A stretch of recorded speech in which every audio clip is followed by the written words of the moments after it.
Right,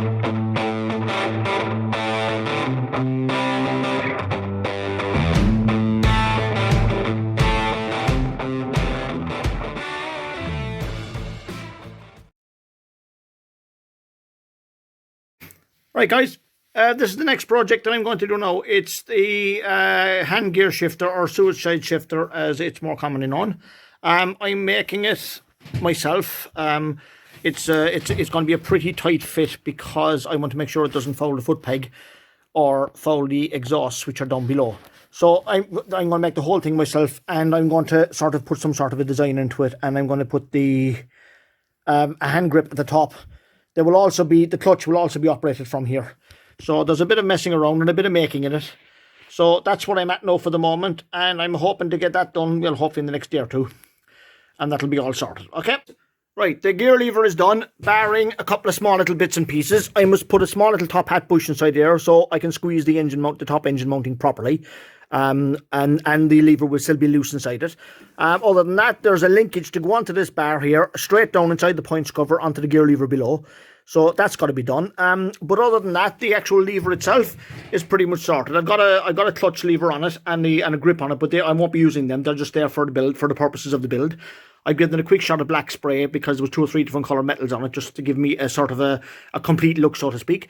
But that's effectively what I'm looking for now. So basically, it's time to move on to the next job. Hi guys, right, this is a dimple die.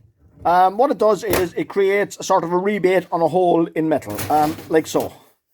Okay, I think you can see that.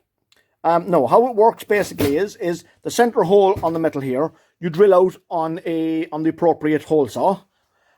Then what you do is you fit it over the hole like so, put the second half in, wrong way around. What you have then is you have the whole lot sandwiched in place. Put this in a vise then and squeeze it hard in a vise. I find 0.5 on the copper and on the brass works really, really well. And you can do it yourself on a vise. You don't need a press. But these will work on a press for thicker metals, 1 mil, 1.2 mil. And the end effect is basically this. Because it looks really well. I've been playing around with a few of these this afternoon on copper and on brass. So I need to make some vents now for the sidecar. So I'll give you a shout back later on. See you later, guys. Bye-bye. Hi, guys. Right, I was on to you earlier on about the making of the dimple dies. I already explained that to you. Well, I've gone kind of a little bit fancy. So what I've done basically is I got this light aluminium mesh, cut the aluminium mesh to suit because I wanted to basically fit it in behind and make it look, make a nice vent with a bit of mesh across and make it look nice. So the end result is this is what I've made up. It wasn't that difficult to make. It was actually quite easy. So what I'm actually going to do with this now, if you bear with me, I've actually drilled 3 holes in the sidecar, and that's the effect that's going to be there. I'm actually going to fit them in here, and when the whole thing is finished, they'll actually look really, really well when it's all painted in. So they'll be fitted into place, and it's, in my opinion, I think it looks really good. Right, guys, this is the underside of the floor of the sidecar. What I'm doing is I'm giving it 2 or 3 coats of varnish.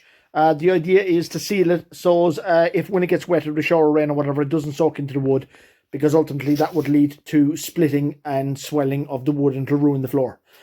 I varnished this last night, gave it a good coat last night, 24 hours later, and it's still wet. It's that bloody cold inside here. So for now, this is all I'm doing. I have to wait till this will dry. I'm going to give it about 3 or 4 coats before I do any paint work on it. That way at least it'll be completely sealed. It'll be a right good finish on it. Right, this morning's plan is to convert Mr. Smiley Face here, who is the cardboard piece I had on the grill for the last several weeks. I want to convert that to the grill. So I'm going to cut that. I want it to look at the same metal as the background on the rad, so it'll actually blend in quite well. I'm going to cut this piece to suit, but underneath that, I want to cut a sheet of alley because, of course, because this is meshed, all the wind and the rain will come in as I'm going forward. So that will be standing about 10 mil out from the alley sheet. Also, on top of that, we'll go this guy. So to bring in the whole steampunk look that I'm looking for. So that'll be mounted onto that again. So hopefully, when everything is said and done, it'll look quite good. Right, that's the 3 pieces now sorted. I've given them a quick lick of paint just to sort of see what the effect will look like when it's finished. So the way it's going to work is, this guy is going to sit on top here. Now, there will be a 10mm gap approximately between this and the inside guy. And this guy then is going to sit down on top here. So effectively, that's what's going to be my grill. It'll be mounted through this. This will be I've made up a spacer here, so that'll be mounted, basically mounted straight through the middle. There's also going to be a mount here and a mount here, so it's not going to spin. So once I have all this together now, I'll give you another video and show you how it's going on. Okay, hey guys, right. This is the piece now that I've just made up. It's all put together. So I'm going to stick it in now, and you can have a look, see what it looks like when it's in.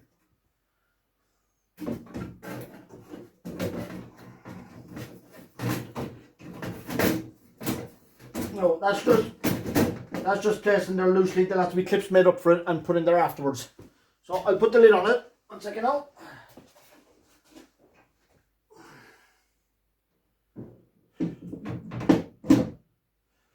Right guys, there you go. That's before paint now. That's pretty much what the front of the sidecar is going to look like. I've got a torch here, so I'll give you a closer. There you go. You can see it'll stick out a lot more there because it'll be painted in copper. Okay. Underneath here, as you'll see, one of the side marker spotlights is in, and around the corner here, I've got the other one here mounted at the bottom of the sidecar. Now the sort of the cream on top of the cake, so to speak, is this guy. I bought this guy at the Jumble about 3 or 4 weeks back. It's taken me all day to open it. And what I've done now is I've rigged a H1 or H2, I can't remember, spot lamp bulb into it. So that's now what we have. We have ourselves a main headlight. So that's going to be fantastic. So I'm actually well happy with that now, because it really does fit what I want. Hi guys, right, the headlight is mounted, or at least the bucket is anyway. I've used the same tubing that I used for the sidecar frame to run it through here. I have put flat bar across the top. I've actually cut a section out of it, put flat bar into, so I can actually mount the bracket down flat on top of it so it wouldn't roll. I got some old sprocket, and I used that as gusseting for the bracket, or for the bar, to make it strong. The bottom mount on the light is the access point for the whole frame work, so I can actually just take the cover off the light, undo the bolts, and literally pop the whole lot off. The side of the mount, as you can see, has been drilled and beveled to make it look, just give it an extra bit of detail. So that's pretty much it, guys. It sits right there in the middle, and I'll just bang that in there quickly. That'll give you an idea of what we're going to be looking like in the middle. It's actually, I'm well happy with it. It turned out very, very well. Okay, guys. See you later. Bye-bye.